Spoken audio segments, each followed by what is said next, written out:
Good afternoon, morning, or evening, depending on when you're watching this video. I'm Jadis Joe, and we're here to do a quick first impressions video on Sword Art Online Lost Song.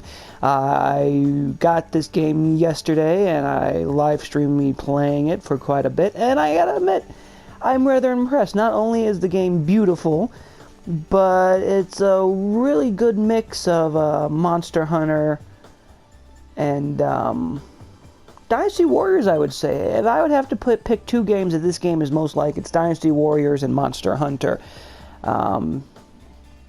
Just through the combat system and how the quest modes and stuff are set up. So we're going to go out into the big old world and collect some iron sand. I need to level up my weapons.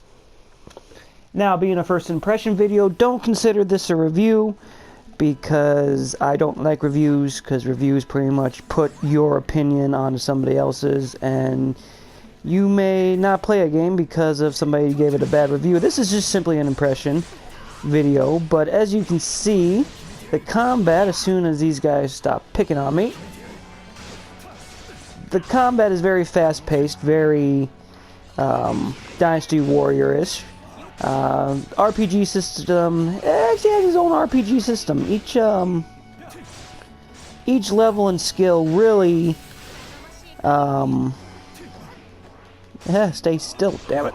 The RPG system is really on its own. As far as character creation go, you really don't get character creation until after you complete the first dungeon. Where'd you go? And it's weird because you expect to jump into an RPG or an MMO type game and be able to create your character right off the bat, but unfortunately it just doesn't work like that. This guy's really being a pain in the ass today. I can usually beat him a lot faster. But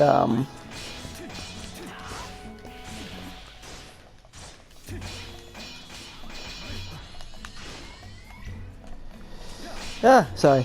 But yeah, you don't get character creation until you actually beat the first dungeon. And once you do get character creation, that actually gives you access as well to the online segment of it, where you can get together with your friends and go on quests and stuff like that. But as far as the RPG element's concerned, apart from character creation, each skill levels on its own.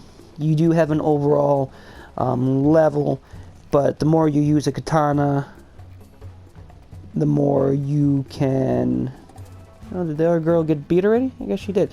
But the more you use your katana, the more it levels up. The more you use a certain magic, the more it levels up. So, it's one of those games. And it doesn't really do any big explanation on how to use the mechanic or how to use the RPG, but after you fiddle with it for quite some time, chances are you'll figure it out, and it becomes really simple after that. Which is a good thing, because an overcomplicated RPG system tends to slow down gameplay quite well, and it's never a good thing. But yeah, the game is beautiful. I mean, the world, especially the town and stuff like that, is amazing. We'll do a quick fly. Oh, you can fly in the game, by the way, which anybody who knows anything about SAO knows is pretty cool. The verticality it adds to it is really nice. I mean, most MMOs you're used to, most video games and MMOs, you're pretty much ground bound and only use flight for travel. But here you can actually fly and fight in the air, even though it is a pain in the butt. Adds a little bit of variation that's actually quite nice. But as you can see, the world is gorgeous, the backgrounds are amazing, the floating mountains and stuff like that add a whole its own feeling to it. It's actually quite nice. As far as buildings and other things, I ran out of stamina. There's another thing about why it's like Monster Hunter, is you do have a stamina bar that if you run out of, you get tired. and you can't do anything for a given amount of time. But as far as structures and stuff go, in the world, at least in this world that I am in, I haven't really gone farther than the first level. But the world is actually relatively bland and desolate. At least this level is, when it comes to structures. I mean, it's gorgeous, it's beautiful. I mean, this is supposed to be the land of Mados, so I can see why they kind of wanted it desolate, because it's supposed to be one big meadow. But as far as like silos and windmills, I mean, or farms, they do have them here. As you can see, we'll fly over there in the distance, but pretty desolate. And as you can see, there are a lot of mobs around me at the moment. And since I'm passing them, those griffins down there, I guess if you kill both those griffins, you summon a level 500 world boss. And yeah, he pretty much sits there in the middle and kicks your ass if you're not level 500 or more. But what was I saying? But as you can see, yeah, there's a bunch of monsters here. And it's a little overwhelming when you first start the game, because when I first started the game, I didn't know the gameplay, I didn't know, what it did and how to do it. And you really actually end up getting overwhelmed if you go in, hardcore, especially at the beginning of the game. Now, I can clear, a patch like that in no time, and actually have to wait for them to respawn. But when you first start the game, especially when you're even leveled with the slimes, or even with the kobolds, you really can get overwhelmed, and the game really does kind of pick on you when it comes to fighting when you're equal level with the mobs. But as soon as you level up a little bit, it actually becomes relatively easy to clear them out, and actually feel like you're winning. So that's a nice touch. But yeah, when you first start playing this game, oh, that's a big shadow. Why is that shadow so big? Okay. I was worried that that big level 500 world boss spawned for some reason. But yeah, no, fly, don't fall to your death. Anyway, we'll go up here and take a quick look at the menu. I didn't start my watch again, because I don't know how long this is going to be. But anyway, we'll sit down on here. We'll just take a quick look at the menu for you. I mean, you have your mini-map, always important. You have your status. This is the character that I created once I beat the first level. Equipment's pretty easy. Each race that you pick, we'll go back to this. Each race you can pick, like I'm a Spriggan, I think. Right now I'm a Salamander right now. Each level, or each class you pick, can wield 3 weapons. Like my guy can wield 200 swords, spears, and katanas. He's also mostly, fire. He's also mostly, fire-based, but he does get other ones as well. Pretty much, salamanders are like DPS tanks, but you also get sword skills as well as you level up and progress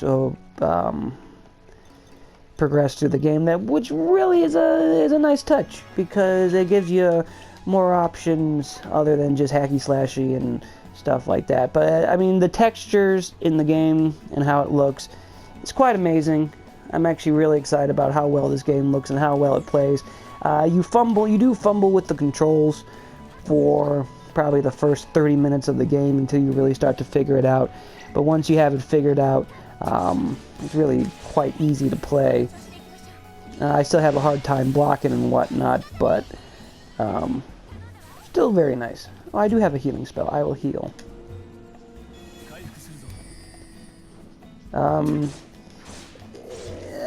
I want to say it's kind of Dark Souls too, because like when you take a potion, the potion isn't instantly drank and instantly used. I mean, there is an animation to it, so that does add to the tension of battles, and it's a nice touch. The game is really well put together. really haven't found any complaints about it in my time playing it. I'm going to progress through the story a little more, and I'm going to post some videos to show the progression, and then after I play it for a few days, we'll go ahead and do a final impression video and see where it's at. Oh, the bosses too. The bosses in some of the dungeons, even though I just beat the first level. The bosses really make you feel epic. They really have just huge monsters with a huge amount of health that you and your party has to sit down and whittle them down. So it's actually quite nice. What else I want to say? I touched on the gameplay, touched on the world, touched on the enemies. Yeah, but so far as the first impressions, it's I guess I will say this about it, say something negative. It is very JRPG-ish, I guess. A lot of grinding involved. A lot of cutscenes that take the player out of the story.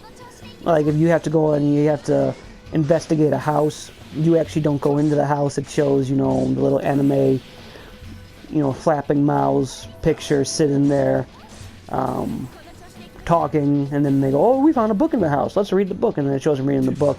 So it doesn't really let your character go into a house and find a book. It just pretty much does a cutscene with you finding the book, and it does it for everything major. Like if you find a piece of something that you need for a quest, it doesn't show you actually picking up it shows like the main character's picking it up. And I understand why they did it, because it saves money on cutscenes and having to build levels. But at the same time, it does take away from you actually feeling like you're in this world and you actually, finding stuff in this world. But that's just a little nitpick on my part, nothing big. But as far as first impression goes, this game is really fun at the moment. I'm kind of excited to go into the desert sands and figure out that dungeon. It doesn't really seem to be an overwhelming sense of like there's a big evil you have to defeat. Right now it just kind of seems like there's a bunch of quests you and the SAO crew's going on. So yeah, we'll have to wait and see how the game goes from here. But yeah, thank you so much for watching. If you like this video, be sure to press the like button, and if you wish to subscribe to my channel and see more SAO and the other games I got coming up on my list, please subscribe. Once again, I'm Jadis Joe. Thank you so much for watching, and as always, have fun and be safe.